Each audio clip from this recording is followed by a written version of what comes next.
Mobile یہ کس نے ایجاد کیا؟ مولانا ثناء اللہ نے کہا عبدالحق قادری یہ سب سے پہلا ٹیلی فون موبائل کی موجد حضرت عمر فاروق رضی اللہ تعالیٰ عنہ ہے۔ کہا دلیل، حضرت عمر رضی اللہ تعالیٰ عنہ مسجد نبی میں جمعہ کا خطبہ دے رہے تھے اور وہاں سے 12-13 ہزار کلومیٹر دوری امریکہ کے جنگل میں فوجی چیف، فوجی جنرل، فوجی سپہ سالار حضرت ساریہ لڑ رہے تھے۔ حضرت فاروق اعظم نے جمعہ کا خطبہ اسٹاپ کر کے، جمعہ کا خطبہ روک کر حضرت ساریہ سے باتیں شروع کر دی۔ مسجد نبی میں صحابہ کھچا کھچ بھرے تھے، حیرت میں پڑ گئے کہ امیر المومنین یہ کون تماشا ہے کہ آپ جمعہ کا خطبہ روک کر کے حضرت ساریہ سے باتیں کر رہے ہیں، یہ کون منظر ہے؟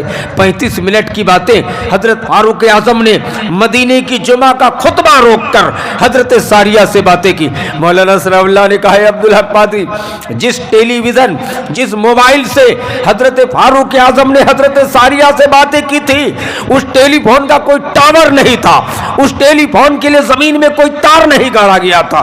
امیر المومنین فاروق اعظم نے 35 منٹ کی باتیں حضرت ساریہ جو 13,000 کلومیٹر دوری پہ تھے ان سے باتیں کی ہیں۔ یہ اس بات کی دال ہے کہ اس موبائل کی ایجاد سب سے پہلے فاروق اعظم رضی اللہ تعالیٰ عنہ نے کی۔ جو انصاف کرنے والے تھے وہ جج نے لکھا کہ صحیح بات ہے، اس کو صحیح میں لکھو۔ اور سوال عبدالحق قادری نے کہا تھا کہ دنیا میں کون ایسا معاملہ ہے، کون ویکتی ہے کہ جو سب سے پہلے پلین کا ایجاد کیا تھا؟ مولانا ثناء اللہ نے کہا تھا کہ ٹیلی فون یا ایروپلین کی موجد تو صحیح طور پہ